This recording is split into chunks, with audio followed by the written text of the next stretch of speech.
All right, Goku in DC, part 5. I believe it's part 5.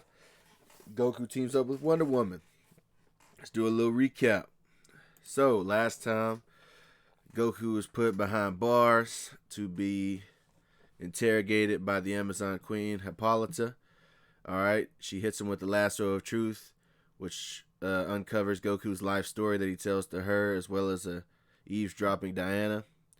Diana slash Wonder Woman pleads with her mother not to execute Goku, which then makes the Queen come to the decision to where Goku will be um, not allowed to leave Themyscira, but he will live because he had aided her daughter and with her safety. All right.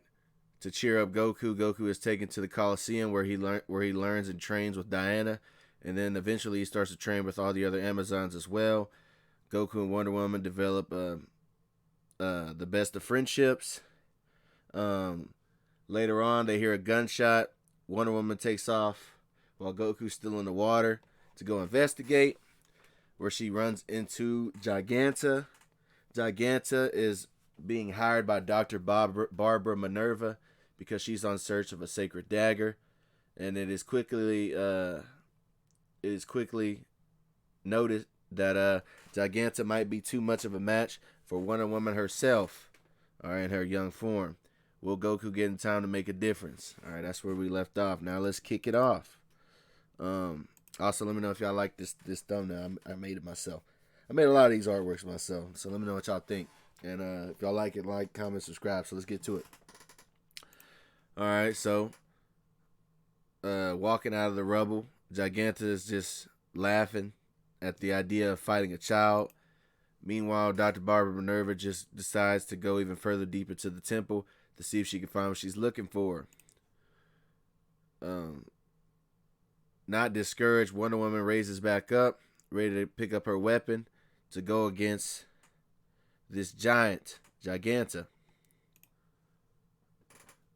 Giganta is completely confident, knowing that one kick did all that damage, so nothing to worry about. But Diana is not going down without a fight and goes in for another battle charge, which is met from a kick from Giganta, once again sending Diana flying. Giganta says this is child's play, literally, standing over Diana, but Diana isn't going down without a fight. And it's at this point where she's joined by other Amazons as well. And then we're having a battle similar to some Attack on Titans type of stuff, where they're going down, but the Amazons are getting stepped on. Getting stepped on. Now they're all battered, tattered, and Giganta's boasting. But Giganta has a couple cuts and bruises, to be fair. Looking at Wonder Woman, telling her to just might as well just give up. Wonder Woman just stands up with a battered, defiant stare. All right, she goes in for a final stomp, but then she's blindsided by some type of beam, some type of laser beam, and then that's where we realize that Goku has arrived. And remember, if you watched the previous parts, I think it was on the first episode I did. Instead of learning energy blast, Goku learned how to shoot laser beams from his brother Clark, because in this he's brothers with Superman. All right, the smoke clears. Giganta's wondering what's the meaning of this, which reveals the receding beam eyes of Goku Kent. All right, saying I think that's enough of that.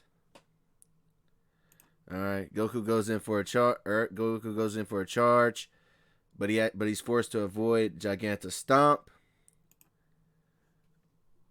All right, Giganta. But the rock that Giganta lifted up from her feet, Goku picks up and chunks it at her, hitting her in the face. It's then at this point where she gets even bigger, which puts Goku on the defense, and then he's quickly becoming overpowered, just like that Wonder Woman was, because he's not really that much stronger than Wonder Woman at this time. And she's infuriated by even being hit in the face by being cut by this little twerp, Goku. And it's at this point where she decides to go in for the kill. Alright, but Goku is still able to dodge. He's able to dodge, you know. But, unfortunately for him, he's caught off guard when she goes in for a scream. Alright, and her giant stage, the scream, damages Goku's ears, which makes him reach for his ears, and she takes full advantage of that, and Giganta goes in for a death squeeze, telling him that she's going to squeeze him to death. Alright, she's going to grab him until his head pops off like a Barbie doll. Alright, she then throws Goku down to the floor and stomps on him, puts another fist on him, smashes him to the ground. Alright, it's not looking good. It's not looking good for our heroes. But at the same time, while she's pinning him down, just ready to smash him into the core of the earth, Goku looks up to see that the sun has set and the moon has risen. And at this exact same time, Wonder Woman throws a rock of her own, catching the attention of Giganta to get her off of her friend Goku. Giganta turns around and says, "Oh, you want some more?" But she is then interrupted in her taunts by the sight of a shape-shifting Goku. Wondering what's happening and being perplexed, she doesn't really know what's happening, wondering if he's like some type of werewolf or something. And it's at this point where Goku begins to transform. Alright, of course he's about to transform into the Ozaru. Alright, so the Battle of the Giants. Alright, once he transforms, he then goes in for the punch, putting down Giganta on her backside.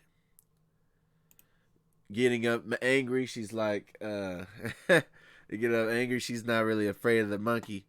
But she then understands that this monkey's got some strength. Alright? And he goes for the hit, hitting her right in the jaw, sending her flying even further back. Putting her even further, putting an even bigger indentation on the ground. All right, seemingly knocking her out cold. And then it's when the Ozaru Goku starts beating on his chest like it's King Kong. You know, meanwhile, Diana's just perplexed, like wondering, is that what Goku was this entire time? How could he have become a monster in the blink of an eye? You know, maybe it's a curse. She starts thinking maybe it's a curse from Apollo or something. Goku is in his triumph, championing himself. He begins to stomp on Giganta, basically tables turning, seeing how she likes it. All right, it's then that Diana comes to the conclusion that this Goku is feral, and if he's left alone to his own devices, Themyscira could be in trouble. It's then when she rallies up the rest of her Amazons. She rallies up the rest of the Amazons to take down this new threat, with practical tears coming down her eyes because she doesn't want to cut down her best friend. And she wonders if he has a weakness, which then makes her remember that when he was captured, what weakened him was that the Amazons grabbed his tail, which seemingly made him powerless. Which Diana then thinks that, alright, if we're going to target something, we might as well go for the tail. And the Amazons charge, forming a distraction. While they're being a distraction towards the Ozaru, Wonder Woman goes in for the slice, cutting off his tail. Alright, shrinking Goku, making him regress back to his humanoid form. Alright, of course, with no clothes on. And Diana looks at Goku, wondering what had just happened. Alright, so after that, the rest of the Amazons take in Giganta and put her in prison for her crimes against Themyscira. But it seems that Dr. Barbara Minerva has already escaped, or not found. Maybe she ran away after the Ozaru incident. So Goku wakes up, recovering from the whole endeavor of, the Ozaru transformation and all that, the battle. And Giganta is sitting there in prison, being charged for her crimes. They got some type of magical bracers on her to where she can't go big. Amazons have that type of magic technology and whatnot. All right, now Goku wakes up from his recovery bed, and he's about to go outside, and he's greeted by all the Amazons that were in battle with him, as well as Queen Hippolyta. All right, which leads to like a mini cheer, saying that he was brave for taking on the giant witch, which was Giganta. They kind of have some nice words for her. Hippolyta tells him that Hippolyta then tells him that due to his bravery and protection of the Amazons, that he's actually free to go. Considering he never was really charged with doing anything other than entering in uncharted areas. To his without him really wanting to do that, he just was going after the kryptonite. Excited that he can finally go back to his home, to his world, quote unquote his world. They're still on Earth. He talks to Diana and says, "I hope you get stronger next time we meet," which puts a smile on her face as well, saying the next time we meet, she'll be the stronger of the two. So Goku's about to take off. He's got the kryptonite. He's about to go back to Lex to give him the good news. And one of them is left looking at Goku, wondering what he's going to grow into. Understanding that both of them are going to become mighty warriors someday. Goku takes off with the kryptonite, heading back towards Lex Luthor's headquarters, taking off in his direction. And then it ends. This episode is going to end with Barbara Minerva on a boat leaving Themyscira without being charged, holding a dagger that she has recovered from the ancient tomb. And that's where we're going to leave off with this one. If you guys liked it, like, share, comment, subscribe, all that. That's my Cash App, Terry the Great 97, if y'all want to donate. And I ain't going to leave you guys any further. Let me know what you guys think in the comments. I really like the comments. If you guys have any ideas, suggestions, or ways I can improve, feel free to do so. All right, peace.